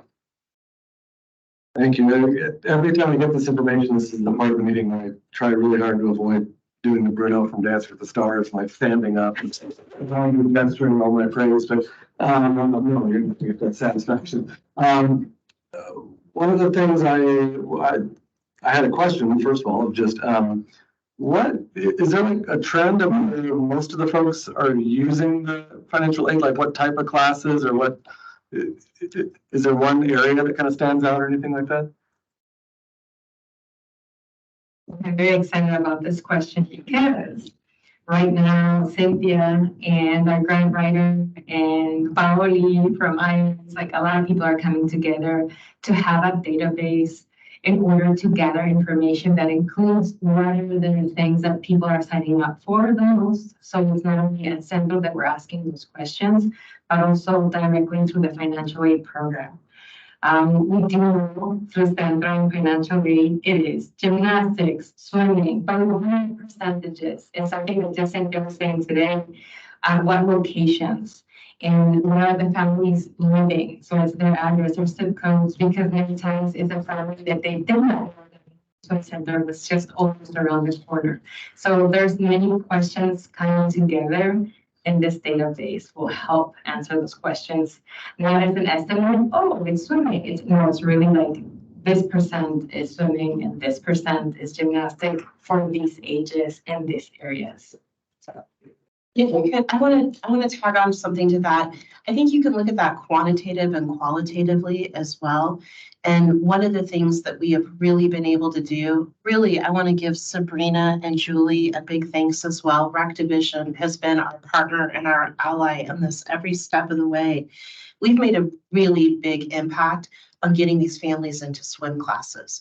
And it's Saturday at 8 a.m. when that registration opens up. Those are the most competitive classes to get in. And some of the feedback that we've gotten from these families are, it's the first time my kids have ever made it in swim lessons. And if English isn't your first language, how in the world are you ever competitive at Saturday at 8 a.m. in a registration cycle where it's English based, right? So you don't have a chance. And so, you can look at the quantitative numbers, but you can also look at the qualitative impact. And I think we're changing people's lives in a pretty significant way and really leveling the playing field and really living our values about focusing our attention on an emphasis on racial equity, because we're making a really big difference. And Tina, you almost had me in tears when you mentioned that meeting, because one of the things that struck out about that meeting that we had at the STIR Center is the lady that walked in, because she saw the sign for financial aid. She was not a plant. We did not even know she was in the building. She just walked in and spoke to everyone she could, because she had benefited from the financial aid program. She was a STIR patron. She had rehabbed after a major illness. And she's like, it saved my life. I'm so grateful for the financial aid program. So we'll always give you the quantitative, but it's the qualitative that really gets you here. Yeah, If I could add to Alfredo, uniquely, there's a couple of components that become really obvious in making the difference in moving a program like this. And one is having staff that is extremely intentional. The other is having a district-wide acknowledgement that this is for everyone. And those two components, I think, shifted the aspects. Respectfully, I did my job, which was simply to stay out of their way. They're of course. Yeah, no, the text alert system, the pilot program in schools, huge. All the best. I hope that goes well, but that's if the rec center isn't yet their safe space, the school hopefully is, and then the rec center will become after the experience. So I'll close by saying babysitting, the example that you shared was everything. It's the difference in somebody who's a younger sibling's positive, their positive upbringing. It could make the difference of a parent being able to take an extra shift that moves the needle in a profound way for a family that may need that extra bit of income, that extra bit of flexibility. So this work has ripples beyond just I'm able to do this class or that. I mean, I think it's really important stuff, and it's easy for organizations and people like us to talk the talk of equity. This is walking the walk. So I appreciate it. Keep it going. Thank you. And please let us know how we can help. Thank you all. We will cruise on because we could just go for the next hour. Leave a giant smile on our faces. We're going to agenda item number 9, Sunset Town Center Community Parks and Open Space Concept Plan. Gary and Peter, come on down.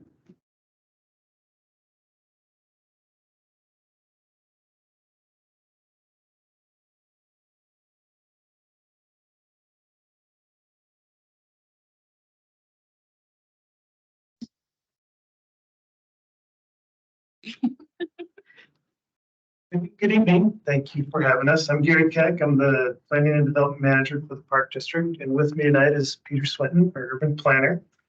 And we're here to provide an update on the development of the Sunset Town Center Community Parks and Open Space Concept Plan. So we're going to refer to it tonight as the Concept Plan for short. There's no formal action tonight, but we are going to ask you tonight for your input on the Concept Plan as we go through the presentation.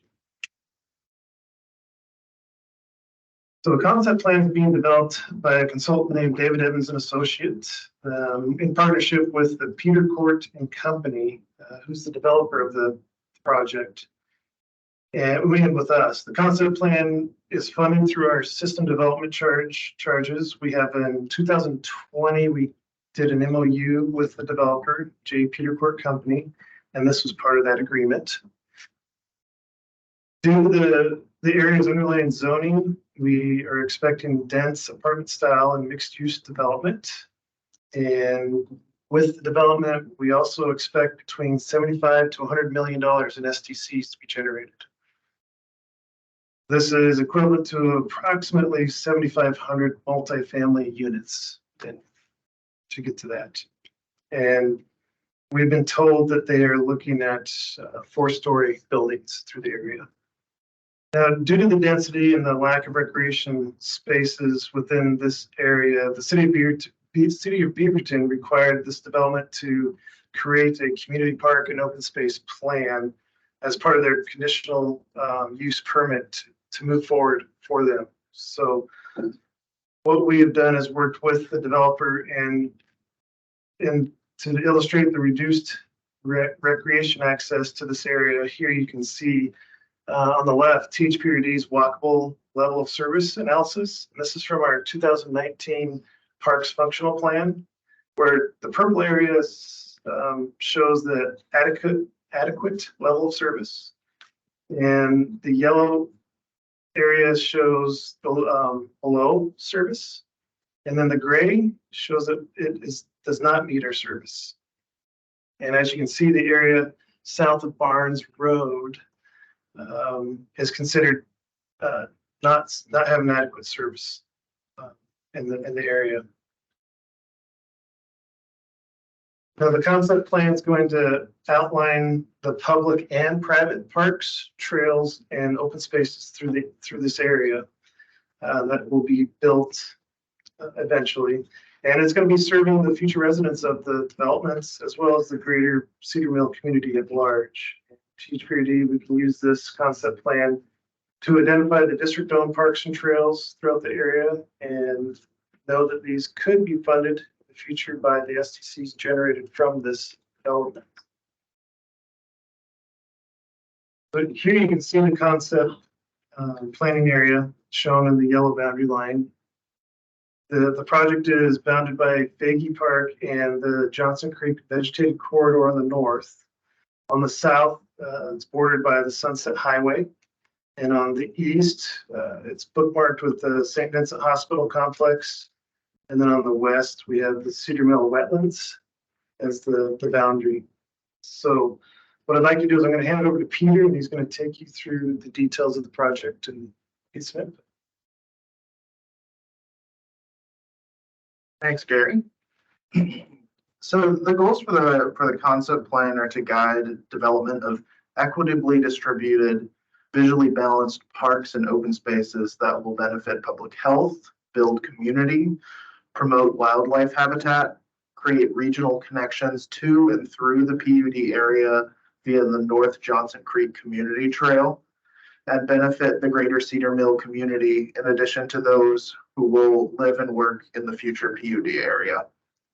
Additionally, the goals and priorities expressed from our 2020 Vision Action Plan, the VAP, and the 2023 Comprehensive Plan, or COMP Plan, are guiding the development of the concept plan, as well as THPRD's 2019 and 2016 Parks Functional Plans. Those are informing the sizing, placement, and accessibility of park and trail spaces identified within the plan. Basing the concept plan on THPRD's guiding documents and functional plans, staff feel that we're advancing implementation of the goals and standards within those plans. The concept plan relies on the goals, themes, and actions gleaned from the VAP's award-winning community engagement process that reached over 10,000 community members. To guide the development of the concept plan, staff have also consulted with an internal design team, or IDT, and have sought feedback from THPRD's advisory committees at the Joint Advisory Committee meeting in October and Parks and Facilities Advisory Committee in November. Additionally, concept planning, design, and development of the individual park and trail projects that are identified by this concept plan would include broad public engagement, including presentations to THPRD advisory committees, City of Beaverton neighborhood advisory committees, and Washington County community participation organizations. As well as these projects move forward, THPRD's Parks and Trails Functional Plan standards will guide the design of future district parks and trails, and we would only accept parks and trails that meet our functional plan standards. So here you see a menu of park types that are being explored through this plan, and this comes directly from the 2019 Parks Functional Plan. DEA, the consultant who is responsible for putting this plan together, their initial concept for the PUD focuses on pocket and neighborhood parks. It also includes one special use park that is currently contemplated as a private park space. However, we're still in talks with them about that space. And given the scale and density of the development, as well as the topographical constraints throughout the project site, we feel that focusing on this mix of parks generally makes sense. Here you see the initial concept for THPRD parks within the development, as well as a draft of the preferred alignment of the North Johnson Creek Trail, shown in purple, through the PUD area. The preferred alignment of the North Johnson Creek Trail is expected to skirt the vegetated corridor throughout the development, transitioning from the northern edge of the vegetated corridor at Southwest Valeria View Drive, right there in the middle, to follow the Goal 5 line along the southern edge of the vegetated corridor. Shown here as the northern spine of parcels 1, 7, and 12/17. The Goal 5 line establishes the vegetative corridor boundary and is a reference to the Oregon Department of Land Conservation and Development statewide planning Goal 5, which deals with protection of natural, scenic, historic resources and open spaces. Basically, Goal 5 calls on cities and counties to inventory resources within these types of resources within their communities, review land use that may negatively impact those inventoried resources, develop policies to establish the appropriate protection level for those resources, and adopt legislation that puts that into effect.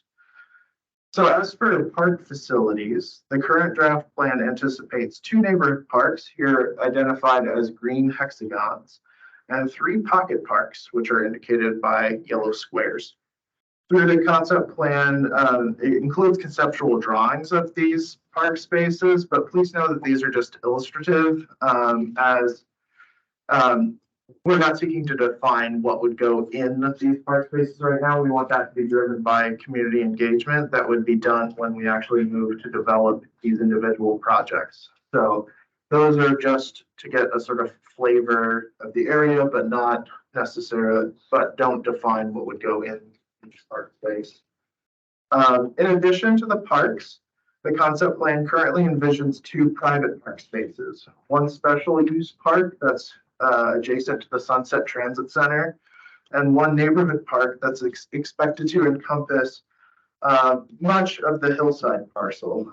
Staff and the consultant team continue to discuss opportunities for public ownership and maintenance of the special use park site with the developer. Regarding the private neighborhood park on the hillside parcel, in our first IDT meeting, we reviewed that site. It was originally proposed as a neighborhood park.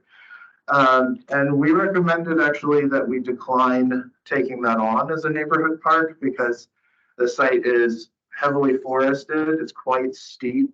It's being sandwiched between Barnes Road and the highway. We weren't really sure if that was going to be an attractive place for people to recreate.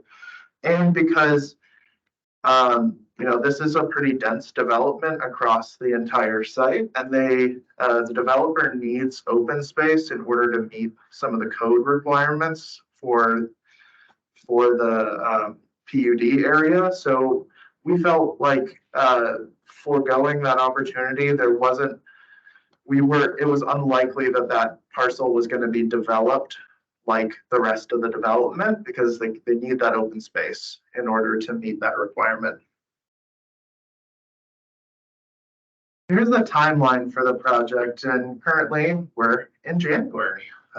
As next steps, I'll take feedback from what I've heard today and compile it for our consultant, and then we're going to meet with the IDT again here coming up at near the end of the month, and we're going to compile that feedback as well.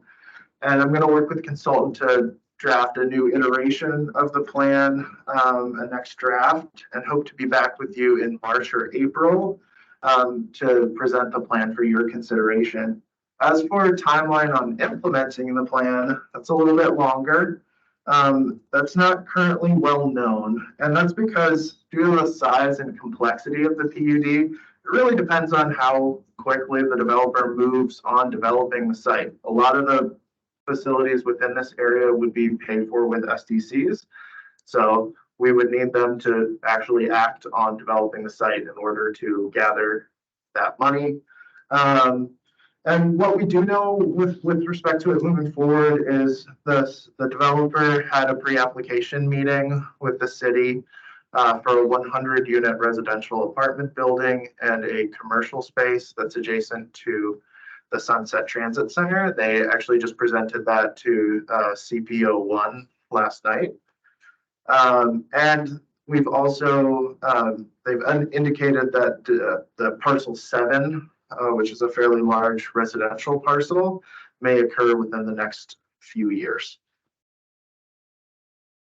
With that, thank you very much. I really appreciate your time this evening. Your feedback's invaluable to how this continues to come together and refine. And so we'd like to ask if there's anything you feel we should keep in mind as we continue refining that plan. And I'm going to back up just to this slide so you all can take a look at that while we talk. Peter, Gary, does anyone want to kick us off with comments? I think my first comment would just be, Peter, I think good call for you all on the hillside parcel piece. Like thinking about that area, I know that road well, and thinking about exactly where you're talking about there, I'm like, I don't know how people would recreate there pretty easily.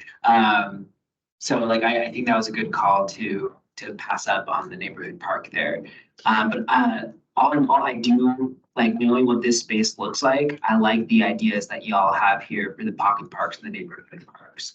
I'll have to noodle on it some more, but I like how this looks currently. Thank you. Yeah, thank you for the document. It was very informative and beautifully done. I was trying to pick the pieces. Are all of them going to be connected together by trail? I know there's like a couple steep spots and so I wasn't sure if that meant that they're kind of in their own quadrants, or is the plan that you could walk from end to end to all of them? Do we know yet? So the plan is that the trail is going to sort of traverse the PUD site. We wanted to make sure that the parks were near where people lived and were also accessible on any of the roads that would be developed within these parcels for internal circulation. So initially, for example, parcel 1, the pocket parks you see there was contemplated to be a boardwalk that would cut through the vegetated corridor to reach the trail. And we, when we discussed that as staff, decided that that would probably impact the vegetated corridor more than we felt comfortable with, and would also be very expensive and complicated to maintain. So we opted to have folks go down to Cedar Hills in order to access the trail. So to answer your question directly, the trail does not necessarily link every park within the development. There is internal circulation and sidewalks throughout each of these parcels that will make the areas walkable. But what we wanted to do was make sure that there were parks near where people lived and that they were placed in such that they would improve the district's level of service in key areas. Yeah, no, it's great. I guess the only things that I kind of want to keep in mind is when you talk about the hillside parcel being open space, does that just mean like untouched, or does that mean like they would like literally, like when you say open space, I think of like a field or something, but does that mean they would like keep whatever flora, fauna, there, trees that are there? You know? I don't think we have the answer to that yet. I don't think they intend to cut all the trees down. It's wooded right now, and it's really steep. And like Peter mentioned, there's certain requirements they have in the city of Beaver to meet for green space, and that we envision that to stay in that way. Yeah, I think any preservation of trees, and I would love to see, I know we mentioned it in the study about bringing the temperature down, and then there's the wetlands already there, but at any park, I would love to see the shade is really important. So adding trees is fine and all of that kind of stuff, especially with the density of it. I know there's importance in like open space and fields and stuff, but I would prioritize making sure that there's like a lot of trees and shaded area, especially in such a dense area. I know last time we talked about interactive art. I would love, this is like, I feel like a really good opportunity, especially the one closest to Sunset, that may even potentially become not just I know it's a neighborhood park theoretically to serve the neighborhood, but it's such close.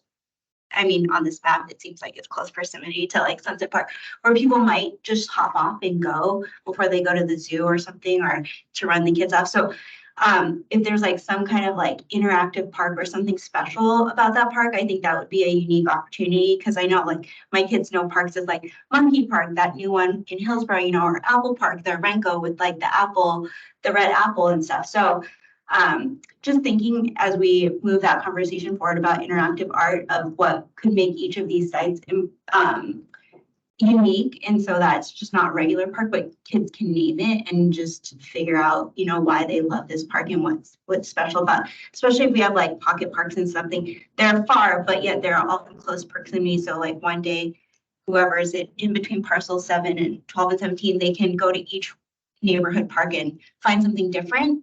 And then because it's going to be dense, I would love to make sure that we have something that does different age groups, not just the, you know, we've always talked about like those interactive workout things. Like, I don't know if that's cool for the special areas or that pocket park next to Sunset as people are commuting. I don't know, but something, yeah, just I think this is a really unique opportunity of having so many parks in kind of a condensed space that to make them pretty different and not just cookie cutter them is a good way to kind of test out our vision and what we can do. So. Yeah, I agree with Tia on a couple points that I'll just highlight. The density is what it is, but it's still concerning, right? And like making sure that those areas stay cool. And I know some fun heat maps are released next week, which I'm excited to learn about. But I'll be curious. I think it aligns with our values. Like every time I saw shade, I was like, Tia, yay.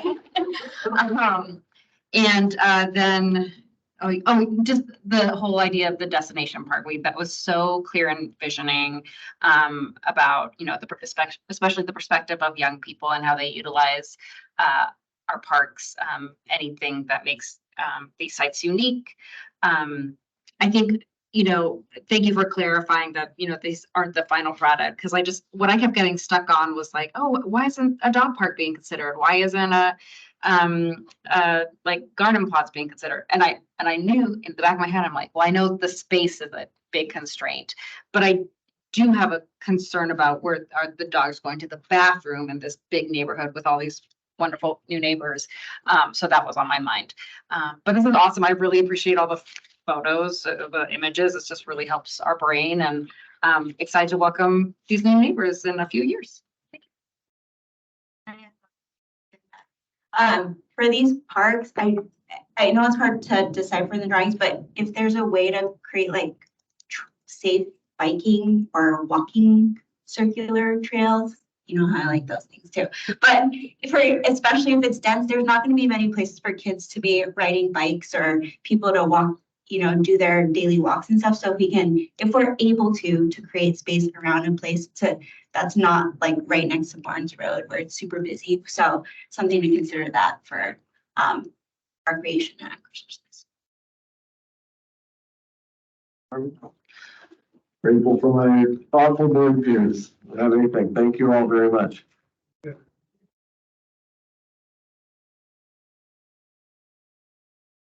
And next to climate action plan, our anchor leg groups.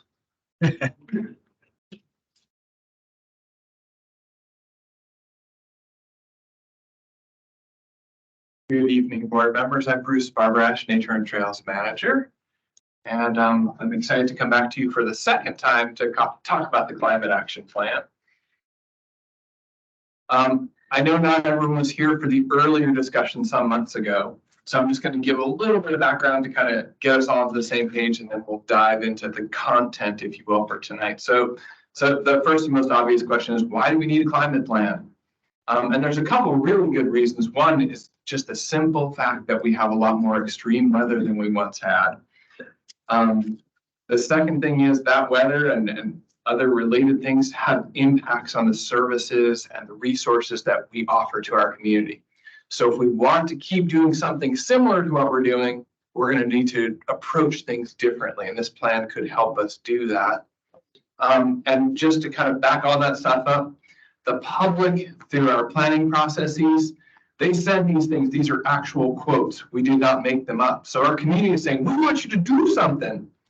Hence, we're here to tell you what we think we can do. Little more background. We've had a number of discussions with different stakeholder groups here, ranging from our management team to get some kind of overview, big picture direction.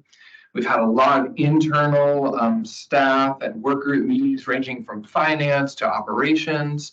So literally every leader in the district has had some hand in the planning and will ultimately have some role in how we carry this out. We've gone to the advisory committees a couple times, gotten some really candid feedback sometimes there, which is actually really helpful because you want to get that before you put the plan out there. And then as I mentioned, we came to the board in the spring of last year and said, this is the basic outline, which I'm about to get to here. So there's two focus areas for the plan. The first focus area, which I'll get into in a little more detail in a minute, is the mitigation side. Mitigation are activities that reduce the amount of pollutants that we put out as part of what we do. Really important measurement for those things is greenhouse gases. That's carbon and other associated things that come from pollution from whether we're driving our cars or producing goods. Basically, anything we do can be reduced down in some ways into a carbon footprint or a greenhouse gas footprint, which is our primary measure. We also have this series of what we call adaptation activities. These are all the things we can demonstrate, we can show, we can do, and they really just help people and the environment better adjust to changes. So the first one tries to slow them down. The second one says, well, they're coming, we're going to still need to change. And we need both. Getting into the detail a little bit more, we're developing sort of a sandwich, if you will, of some introductory stuff and some conclusion stuff. Tonight, we're really talking about the middle part of the sandwich, which is the dozen squares that you see up on the screen. Each of those is a focus area. And then within each focus area, we've got objectives and we've got actions, which I'll go through. Along the way, if you have a question, feel free to jump in. What I'm trying to do is present a storyline here and not bog down in detail. But I recognize to understand the storyline, sometimes there may be information you need or just aren't as familiar with. So a really important thing to me about our climate plan is it's part of what we do. It is a plan so that people can say, what are you doing? But we're going to implement it along with lots of other things we're already doing in most cases. So it'll get updated with our strategic plan. We are following the state of Oregon's goals. So we're uniting with something larger. As part of the process, the kind of an important measurement part, when you see GHG here in other places, greenhouse gas, we do this thing called an inventory every couple of years. It says what's our footprint from all of the activities we do. That will happen periodically so we know if we're making a difference and which things we did make a difference.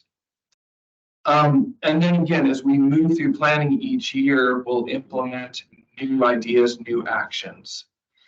And one thing that I've tried to consistently convey to staff, and I want to convey to you, is there's like bazillion things we can do to be more sustainable. There's only a small number of them that are going to move the needle in a big way. And we're going to try and focus on those things, because if every day I go, hey, turn off the light switch, turn off the light switch, turn off the light switch, right? After a while, you're going to be like, forget it, right? That guy's just always telling me the same thing over and over and over. It makes a small difference. But if we can do something more systematic, like put in motion sensors, no one needs to be reminded, and we get the end product we need. So it's a lot of stuff like that, not worrying about the littlest things, but trying to focus on the big things that change how the system works and where we can capture kind of the most benefit. So when you delve into the plan itself, each of the kind of chapters or sections, if you will, are organized in the same way. I won't talk you through all of them, but I wanted to just talk through the basic structure. Each one has a section, right? The mitigation section is the measurable stuff again. The focus area, what is it? Rationale talks in some nerdy detail, but in kind of important detail about why are we doing this? Why are we focusing on this particular thing? And then we get down to the objective section, which is our actual outcome. What are we going to be able to show or demonstrate as a result of doing this? Because the climate is changing, because technology changes, opportunities change, we're not saying this is exactly our plan, but we're saying these are some ways, these strategies of how we may approach the situation. And that way it gives staff different pathways to succeed ultimately. And then the last thing we did is we added in key staff, because a plan without owners is something no one's responsible for. And we want for everyone to know, hey, you have a role in this, and this is how we're going to do it together. One of my big roles is to go around and sort of serve as a resource and a focal point to make sure things get integrated, people have what they need, and then hopefully succeed. So I'm going to give you a moment to kind of soak in. These are the mitigation objectives. These are things we're trying to do that will help make a quantifiable difference. And there were a couple of questions that came in to me that I want to kind of put some perspective on. Each of these are important and they're all different. Each one has sort of a different measurable that comes with it. And it's really interesting. So for example, we used 76 million gallons of water last year, right? A lot of water, it seems like a big deal, but when we break it down into smaller pieces, we kind of go, okay, well, how much water on average does a field cost if we're going to irrigate it, or not cost, but like how much water do we use, right? About 525,000 gallons of water. So, you know, each thing that we do has some impact, and I'm not saying it in a good or bad way, but it's just important to know this is how we get to the numbers, right? And if you want to take this to a smaller scale, right? Someone who's taking a shower, an average thing, we use about 2.5 gallons a minute when a shower is running. So like, you know, 6-minute shower is about 15 gallons of water, right? So each thing we do has a different scale. We spend about $1.2 million on water each year. And so, you know, 10% less water, it's a lot of water, right? But it's also a savings, dollar savings. So we hit our financial sustainability piece by reducing water, and we can hit our environmental sustainability piece. The important thing is we have to figure out how to do that while still serving the patron and giving them what they need, right? And each thing has trade-offs. If we don't irrigate a field, sometimes it can be less safe or harder to use. But if we go, which fields don't need to be irrigated all the time, or can we reduce water in, you know, a certain facility and still do what we do, everybody wins. And that's kind of the approach to all these. We're trying to be strategic, but still use less. Any questions about the big idea here? Tracking. Great. So again, we have the measurables here so we can get some sense of how we're doing, and we have some sense of being able to report back to our stakeholders.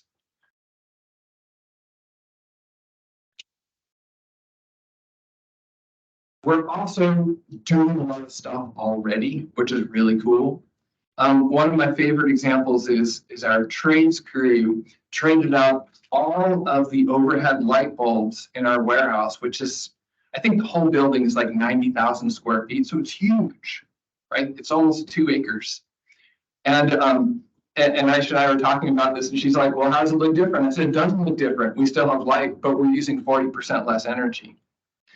The staff also found an incentive through the Energy Trust of Oregon. So the project outside of staff time, the materials cost was about $600.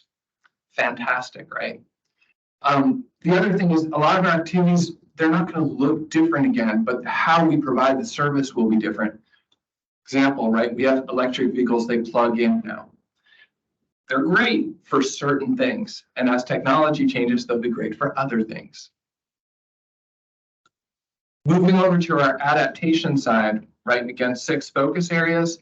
And these are the areas where things like our partnerships become a lot more important. We're involved in a heat mapping project, which was alluded to here. We're about to get results about that. And that's really exciting because that's a community-wide thing that we're doing. It's something that involves trees, it involves people, it involves community health. Super cool. We're also working with another coalition called Tree for All, which is looking at community trees from natural areas into neighborhoods, right? So we're not going to do it all ourselves. We're going to really strategically tap partnerships and the expertise elsewhere to carry out these things.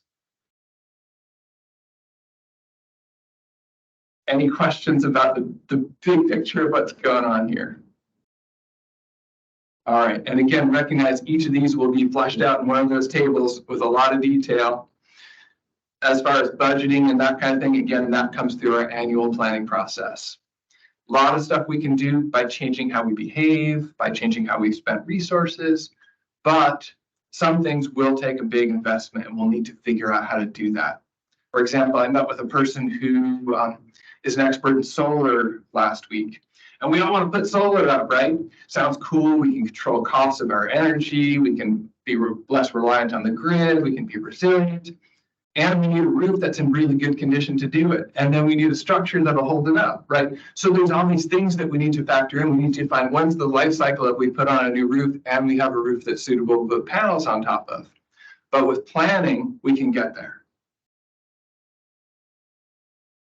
Some of the things we're already doing and we'll keep doing is we're selecting new plants to put in the ground in different sites. Some of the stuff we've been using in the past, it's not so happy with the new climate. Some things we're going to keep doing. Other things we'll be doing is looking at shade in different ways and how we can keep people out in parks a little bit longer during those hotter times by looking at trees or shade structures or what have you. So it's a design piece, really important how we think towards the future, either remodeling or building new things. Timeline is we're hoping to get some feedback from you all tonight. We'll go back next month and we'll refine, what our objectives and other things are based on what we hear. We're going to lay out a pretty document that's easy to read and is easy for staff to carry out. And then we're hoping to come back in March for some final feedback and a request for adoption. And with that said, I'd love to hear what you think about our objectives and our direction. Hey, Bruce? Arthur, kick us off. I'll kick us off. I think a disclaimer, not being an expert in this area, right? So for me, the way that you laid everything out was logical and makes exact sense. And I'm appreciative of the detail in terms of, hey, we can actually measure this. So we can take, again, the guidance, the direction that the community has given, that we have given, and now we can apply some numbers to it. I think in terms of even the anecdote that you shared about, hey, telling someone, turn the light off, and then we install motion sensors.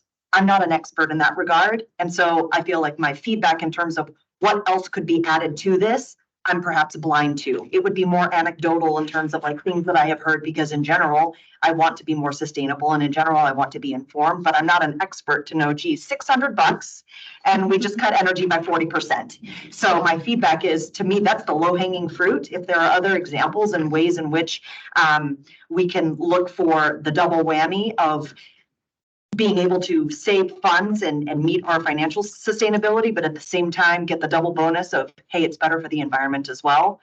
Amazing. So I look forward to seeing this fleshed out, but I just wanted to offer, if my comments are light, it's because I don't want to speak into an area that I'm not an expert on.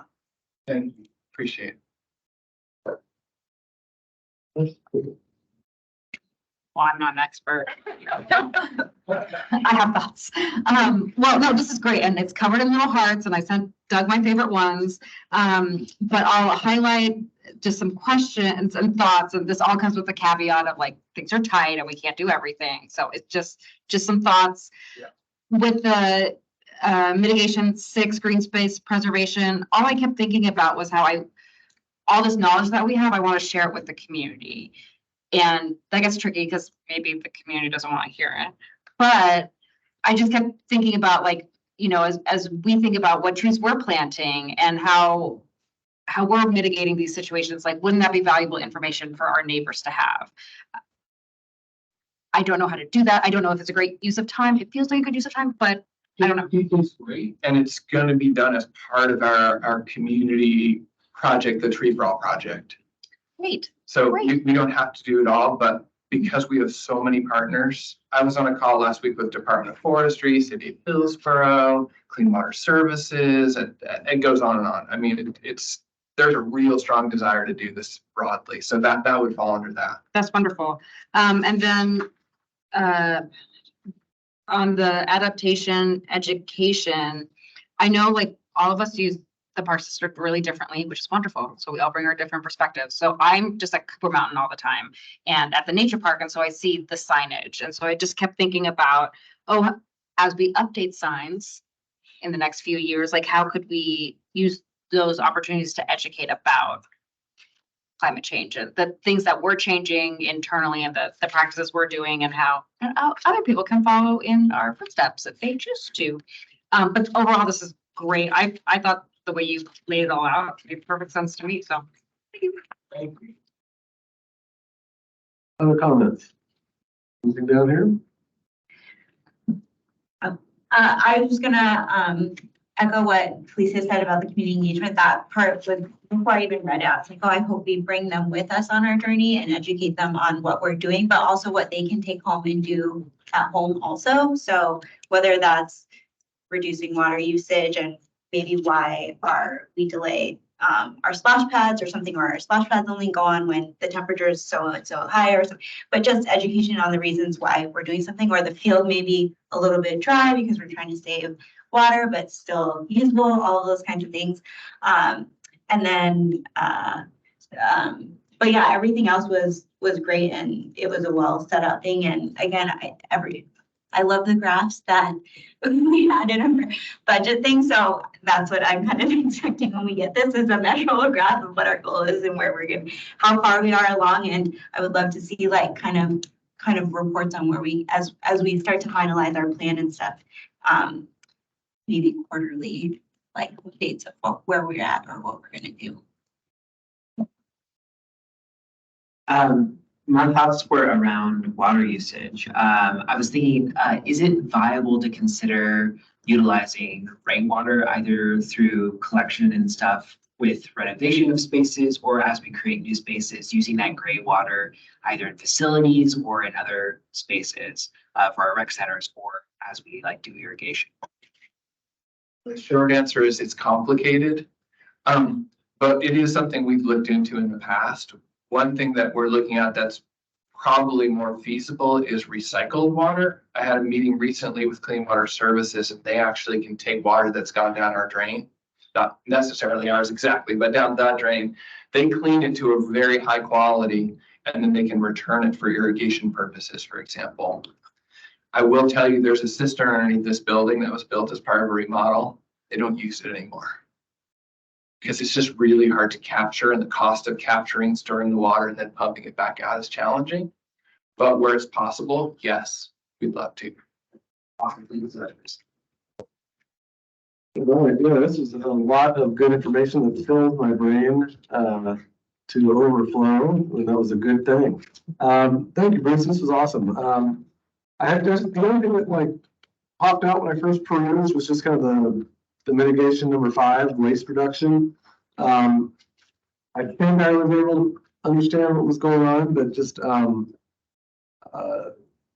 yeah, I just want to make sure that one, of course, as we're trying to, I think what I'm hearing from several people is just like how we articulate any of these moves that somebody might notice when we're talking like a levy and unapproved, not a levy rejected creates less opportunities for waste gathering, but also part of our climate action plan has some elements of analyzing how our trash is collected and things like that. So I don't have a very articulated comment here. It just popped into my head of like, oh, would that ever be flying in the headwinds of each other as far as communities saying, hey, this park used to be cleaner, is it?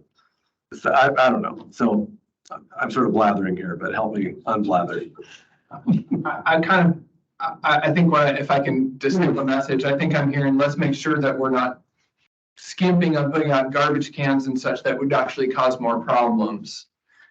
But I think our approach is really going to be first off to analyze how we're receiving services at our facilities that we can control. And then we'll look at what we can do in parks and where there's a point of being effective and where there's a point of being stingy. Sure. Yeah. Perfect. Thank you.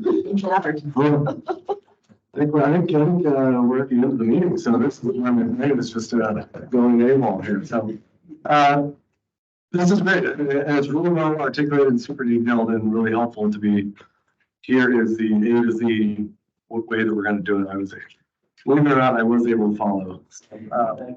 Thank you so much, Bruce. Anything else, Doug? Any surprises at the end? Okay. Okay. And where is my agenda? Oh, I've done everything. I just want to do it. Thank you. But across that one.